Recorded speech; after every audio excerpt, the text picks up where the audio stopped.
It's very early in the morning, a little before 7, so early-ish in the morning here in Uganda. I am sitting on my front porch in front of my Airbnb waiting for a driver who's going to take me to see mountain gorillas. I'm going on a 3-day tour to the jungle here in Uganda, and I'm so looking forward to that. My name is Panorama, and this is the Radio Vagabond. Good. I've been there. I thought it was just Uganda time. I've already given you 3 episodes from Uganda, but they were so special, so I wanted to give you 2 more episodes from this beautiful country. And here, I'm about to tick off a bucket list item. Today we embark on a captivating journey to Bwindi Impenetrable Forest National Park, a dense ancient ecosystem spanning over 300 square kilometers and a true gem nestled in the southwestern part of Uganda. This magnificent rainforest is not only a UNESCO World Heritage Site, but also a sanctuary for one of the world's most endangered and mesmerizing creatures, the mountain gorillas. This episode is brought to you in part by Hotels25.com. Whenever you need a hotel anywhere in the world, go to Hotels25.com. That would get you the best price. Hotels25.com searches a bunch of the biggest hotel sites in one simple search. Hotels25.com. Oh, there's another one. I was picked up at my Airbnb in Kampala by the driver Charles from Eco Adventures Safari.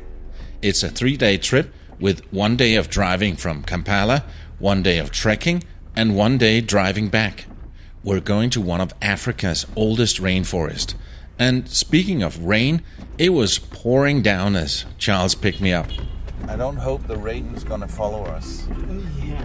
Well, we never know. Eco Adventure Safaris is a responsible local tour operator based in Uganda, offering eco-friendly gorilla trekking tours and wildlife safaris in Uganda, Rwanda, Congo, Kenya and Tanzania. They've been a local operator for close to 10 years, so they know what they're doing, and I felt that I was in good hands. The only thing they can't control is the traffic. So now I'm stuck in traffic with my new best friend Charles. Is this kind of traffic normal for this time of day here in Kampala? Yeah, this kind of traffic is normal, but especially now, students have gone back to school, so the traffic is more worse than the normal days it have been. Like especially in the COVID situation, there was no traffic at all. You just got any speed you want. Yeah. But now we can spend like an hour in the traffic. Yeah. So while we're here stuck in traffic, can you tell my listeners what is going to happen the next couple of days?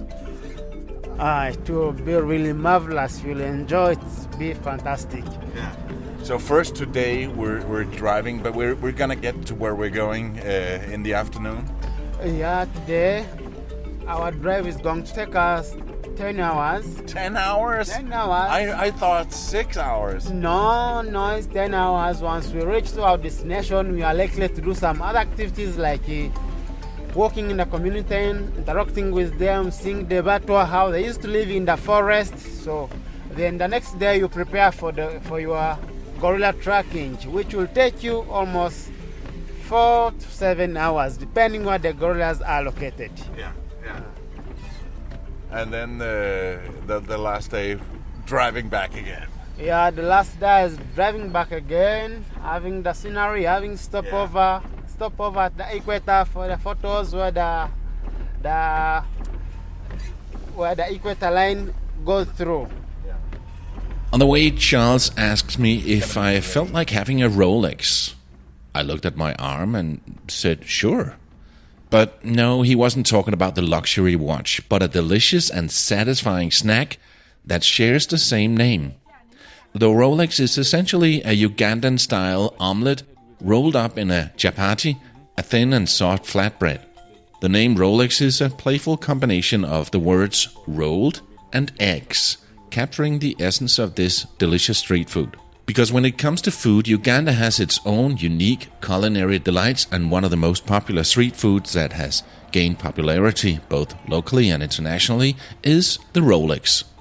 Want to make a Rolex yourself? Then get ready in your kitchen and take some notes. Start with preparing the chapati with a mixture of wheat flour, water, salt and oil. This dough is rolled out into thin circles and cooked on a hot griddle until it becomes golden and slightly crispy. Next comes the star of the show, the omelette.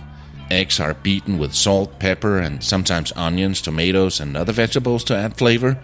This mixture is poured into a hot, greased pan and cooked until it sets into a fluffy omelette. Once the omelette is ready, place it on top of the freshly cooked chapati and then finally carefully roll up the chapati, creating a neat and portable package of deliciousness.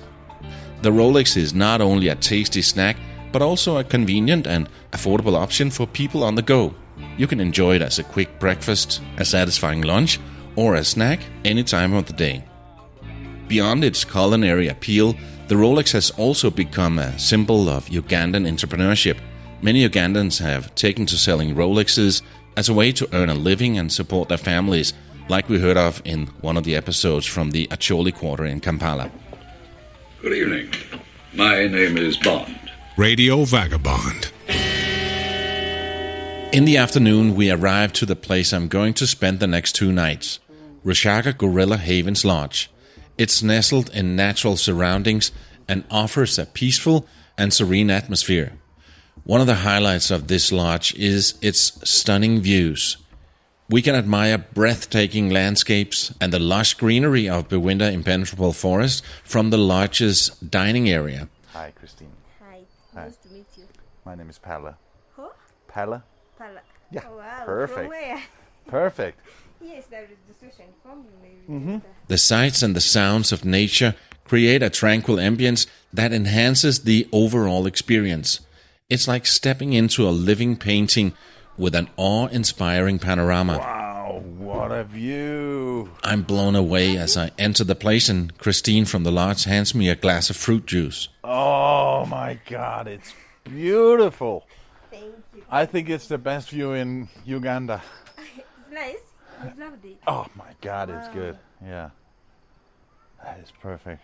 Rushaga Gorilla Havens Lodge provides a comfortable and welcoming retreat in the heart of Bwindi Impenetrable Forest, and I'm so happy to be spending 2 nights here. You used to I cook with it? took a picture. Okay. After a long day on the road, I had an early night, so I would have a lot of energy for the next day's hike to witness the incredible mountain gorillas in their natural habitat. But now, let's have some facts about Bwindi. And now, facts about where we are. As I mentioned, Bwindi Impenetrable National Park is located in the southwestern Uganda, bordering Congo to the west and Rwanda to the south. It's 320 square kilometers big, 124 square miles, about the size of the country Malta. It's a special place recognized by the UNESCO as a World Heritage Site because of its many different plants and animals. It's one of Africa's oldest rainforests, estimated to be over 25,000 years old. Its dense vegetation, towering trees, and thick undergrowth earned it the name Impenetrable. Bwindi is where almost half of the mountain gorillas in the world lives, which is why we're here. We're about to walk into this dense forest and spend an hour watching them in their natural home. Bwindi is also home to many other animals like monkeys, elephants, and other types of gorillas. And there are over 350 kinds of birds, including some that only live in this area, which makes Bwindi a wonderful place for bird watching. It's home to the Batwa Pygmies, one of the oldest indigenous communities in Africa. They have a deep connection with the forest and offer a cultural experience that provide insight into their traditional way of life. We're close to the equator, so the average temperature in Bwindi doesn't vary much throughout the year. Around 11 degrees Celsius, 52 Fahrenheit in the mornings, and 23 Celsius, 73 Fahrenheit in the afternoon. But the best time to go gorilla trekking is during the month of June, July, August, September and December. This is because there are less rains in the park and drier, making it more simple to hike and see the gorillas. I was there in January, so it was a bit muddy, which was a bit of a challenge, but we'll get back to that. And that was Facts About Where We Are. You are listening to the Radio Vagabond, your guide to taking that first step towards living a more fulfilling and adventurous life. If Palabo can do it, why can't you? After breakfast, we drove to the park headquarters for a briefing from Uganda Wildlife Authority ranger guides. It was just me and a ranger in the car with Charles, and they have both been driving this road many times, whereas it was the first time for me, and I was blown away with the views. The landscapes are nothing short of majestic. Towering peaks of rolling hills command attention, creating a sense of awe. The countryside is a sea of lush greenery with graceful slopes and valleys, creating a sense of movement and adding depth to the view. Each rise and dip in the landscape unveils a new facet of its national beauty. Everywhere I turn, picture-perfect scenes unfold. Rolling meadows dot with colorful wildflowers, and quaint villages nestled in the embrace of nature's splendor. Mist gently clings to the hills, adding an air of mystery and enchantment. Nature's purity is on full display, and the expansiveness of the landscapes is awe-inspiring as far as my eye can see. I remember thinking that I wish I had time to walk here instead of driving, spending hours, maybe days just taking in the view. I've never seen anything like this, and I have been to some beautiful landscapes around the world, but this one was the best so far. I describe how I feel to the two guys in the car. I say that they probably don't even realize how beautiful it is. First they're quiet for a bit, and then they say, yeah, we know it's beautiful, but we've gotten so used to seeing it, so we've almost forgotten. They thank me for reminding them. I didn't turn on the microphone as I had this conversation. I was simply too busy snapping photos. So make sure you go and check them out on Instagram and on theradiovagabond.com as we arrive to the meeting point. We've arrived to the forest. It's 7:30 in the morning, and the trek is about to begin. I was the first one to hand over my passport.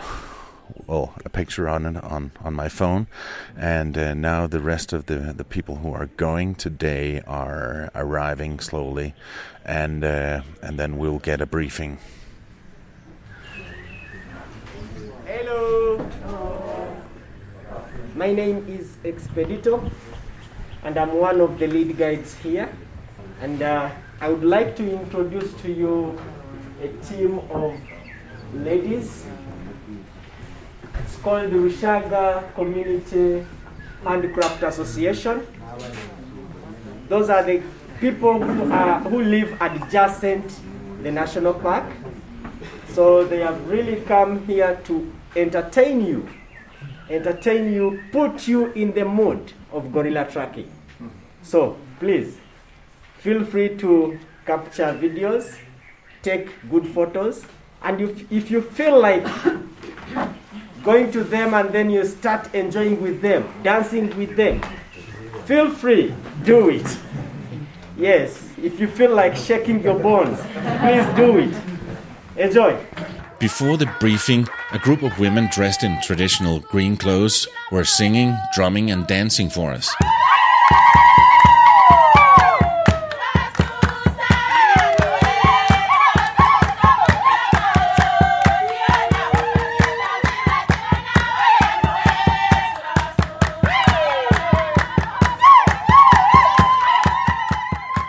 With this in the background, here's another message from a listener that I received via theradiovagabond.com/contact.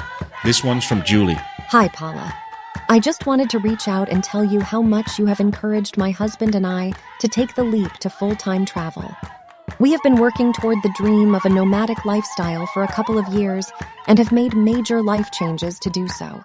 You have been an influential part of our decision-making process since we are at a similar age as you. We recently sold our house and all our belongings, quit our careers, and will be hitting the road full-time. We are looking forward to all of our travels and may see you on the road in the future. Thanks for the inspiration. Julie. You can also send a few lines to Palabo and get featured on the show. Tell him where you are and what you're doing right now as you're listening to these words. Just click on Contact on theradiovagabond.com and fill out the form.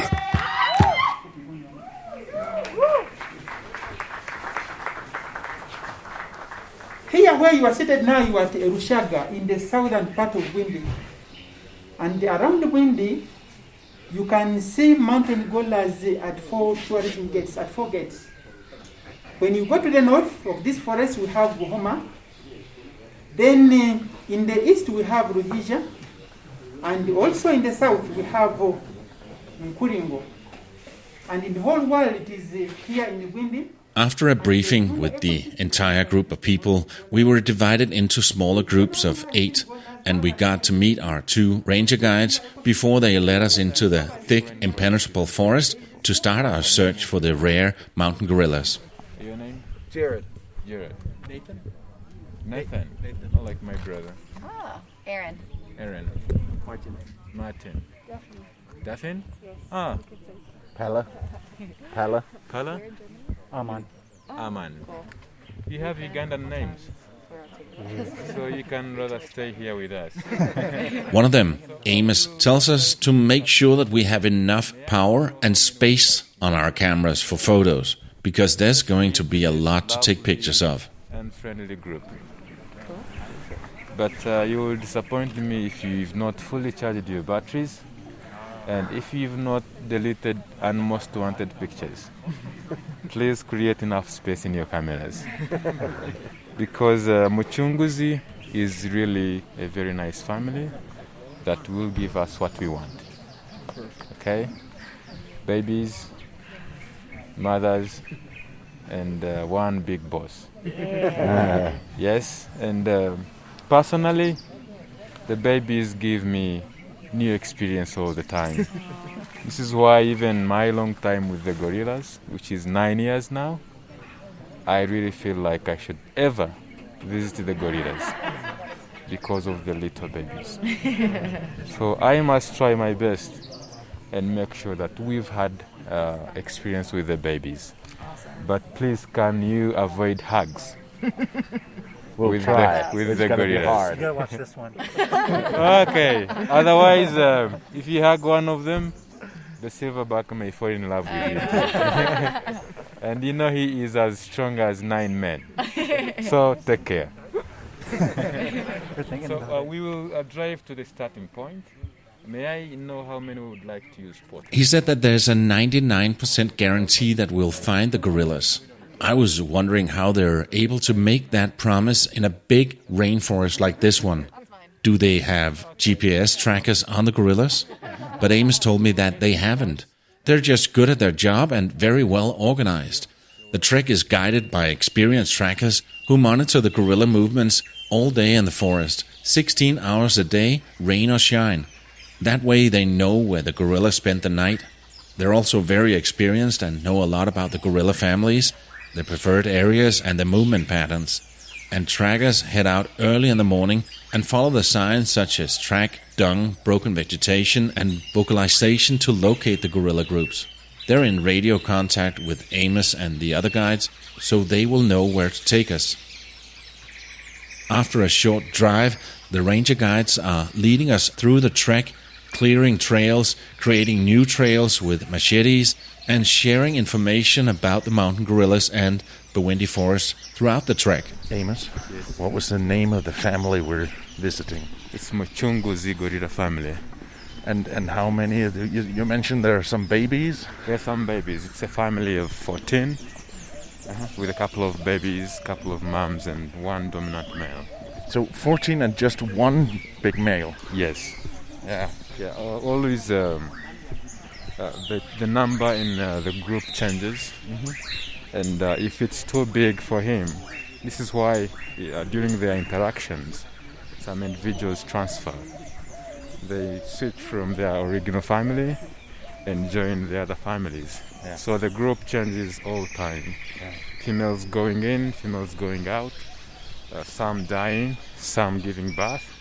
So we have increments and reductions. Yeah. Yeah. Yeah. Yeah. And you've been doing this for 9 years. For 9 years, yeah. And in that time, a lot of good things have happened with the gorillas, right? Of course. We've had newly born babies, especially during this COVID time. We've had several moms give out newly born babies. And so in most of our groups, we have little babies in. Yeah. Yeah. So you're saying that COVID times has been good for the gorillas? A little bit, because during COVID time they've had less stress. They've been free to move around. They've always covered their home ranges, so they should have been really in good time. But then we always had to visit them on a daily basis. Yeah, we did not stop. This is our daily job. Yeah. And after a hike through the forest for a bit more than an hour, we find them. A family of 14 in total. Talking about the baby. The baby, the baby's about 9 months. Yeah. Within our group of gorillas, we encounter a merry band of gorilla kids showcasing their acrobatic skills, swinging from branches like jungle gymnastics and tumbling through the vegetation with the grace of, well, gorillas. Wow. That's a sign of happiness. Really? One of the small gorillas tried to imitate the silverback and did his best to beat his chest like King Kong. Yeah, always they are imitated, and so he's trying to chest beat, but because he's too little, the sound does not come out. Yeah. So we've seen them instead chest beat and connect the chest beat to the jaws, so the sound comes out. He still needs to practice for a few years. Do only males do the testing? Not only the males. Basically, it's a command from the dominant males, and the sign of excitement. Some of the females were taking a well-deserved siesta, while one of them lovingly cradled her teeny tiny offspring. It's a really good start. Yeah. Starting with the mom and the little baby, it's really nice. And then, in the heart of it all, was the king of the jungle, the dominant silverback, leisurely munching on leaves and keeping an eye on everything. As long as he is a silverback, he's old enough to live. Yeah. But then we've had things happen. Mountain gorillas live in social groups called troops, bands, or families, as Amos called them. Typically, there are several adult females, their offspring, maybe a few subordinate males, and one big silverback male, the leader of the pack. Males like him weigh between 135 to more than 200 kilograms, 300 to 450 pounds, measuring about 1.7 to 1.8 meters, 5.6 to 5.9 feet, when standing upright. And as Amos already mentioned, he's as strong as 9 men. So we were told not to hug any of his women or kids. How close can they coexist with another family, proximity-wise? Different families, they can even feed together. Groups that had one time been together have friendly interactions. We've seen them come and feed together. Each group takes its own direction. It's got to be special. Yes, very special. And groups that have never been together, it's not a friendly interaction. We've seen the big males fight. He's the alpha male, and one of his responsibilities is to protect the family from external threats. He's the primary defense against predators such as leopards and other gorilla groups getting into their territory. If this happens, the silverback will fiercely defend their family and engage in physical combat if necessary, using his size and strength to deter rivals or predators.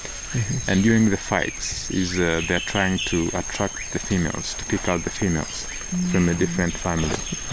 So during the fights is when you guys are watching through the leaves. Who could be the best? Who is stronger? He's the center of the gorilla group's social structure and maintains social order, resolves conflicts within the group, and ensures the well-being of its members. He uses different ways of communicating with other gorillas.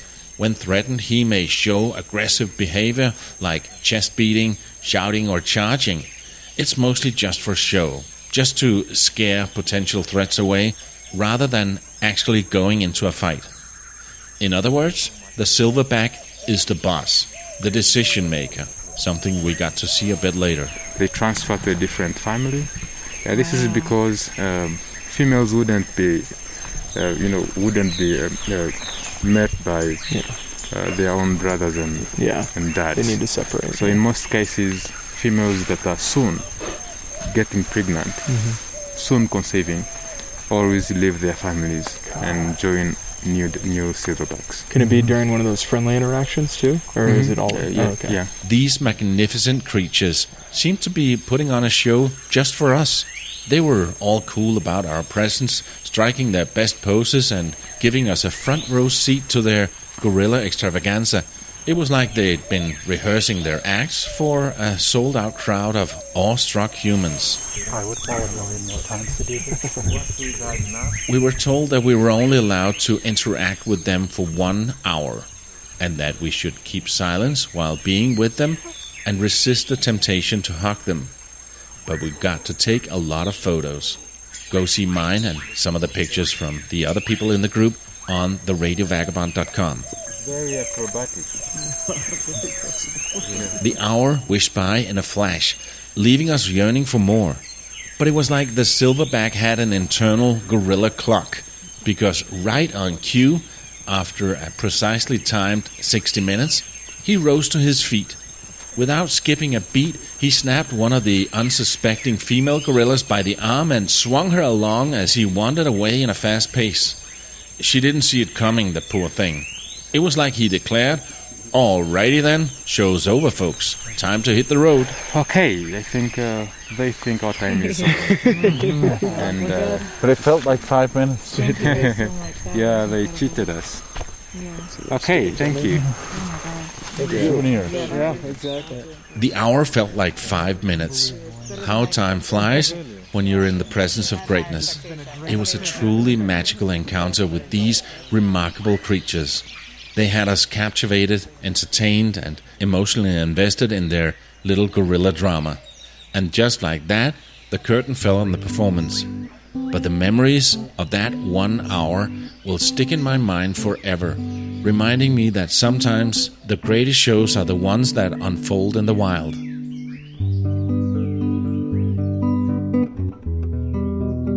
You can see pictures, videos, and links and read much more on the RadioVagabond.com.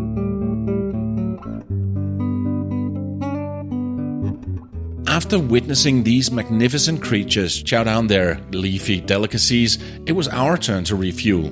So, in a cozy clearing right next to where we mingled with the gorillas, we sat down, ready to tackle the most important meal of the day, a good old sandwich and a trusted bottle of water. As this was happening, I decided to walk around with my microphone, having a word with the group about what we just witnessed. Oh, wow, that was great. Let me just take the mic around and have your initial reaction. With food in your mouth. With food in my mouth. It's absolutely incredible. I didn't think we were going to be able to get that close to all the gorillas. We were basically within reaching distance of a silverback. It was incredible. Yeah. I didn't expect them to be so natural around us. And I mean, I know they said that, they are accustomed to seeing humans, but to see that the babies playing and feeling that comfortable and just doing what they do every day, that close in proximity to us was just astounding, I thought. And the size of the silverback was insane. Yeah, and he had his silverback turned to us. Yeah, just to make sure we could see it. We can see I want to ask the silverback for his forearm exercises because those were wonderful. But I'm actually a little sad that I didn't get to pick up a baby because they were so cute. The babies were the best part. Yeah, it was amazing, magical. Yeah. You were ready to hug them. Oh yeah. I thought it was amazing how human-like it was when it's doing like a grid formation, pulling lice from the other one's back. I thought that was incredible. That and the strength of the silverback throwing the other one. Oh yeah! Wow. Yeah. And sorry, I didn't get that. Did anybody get that? No. I missed it. Well, this is all audio, right? Yeah. And that time Alan fought the silverback. Yeah, I beat my chest really hard. Uganda, Rwanda, and Congo are the only countries where it's possible to visit the mountain gorillas. Here in Uganda, permit costs vary depending on the season. In April, May, and November, permits are $450. The rest of the year, they cost $600. In contrast, permits in Rwanda now cost $1,500 year-round, so quite a bit more. If you consider going gorilla tracking yourself, reach out to my friends at Eco Adventure Safari. And please tell them I sent you. Find all the links in the episode notes and on theRadioVagabond.com. In part 2 of my Uganda gorilla trip episodes, we're going down again on slippery, muddy tracks. In fact, they're so slippery, and I'm not wearing proper hiking shoes with traction, I end up falling close to 20 times. And also fall off the mountain. I'll also teach you some important words you should know in the local Luganda language. And then I'll tell you about something awful that happened on this trip. Something that would make my life as a digital nomad very, very challenging for a month ahead. That and so much more next week on the Radio Vagabond. Thanks for having me in your ears. If you like what you hear, please tell a friend. My name is Panorama, and I gotta keep moving. See ya. Radio Vagabond. Produced by RadioGuru.co.uk.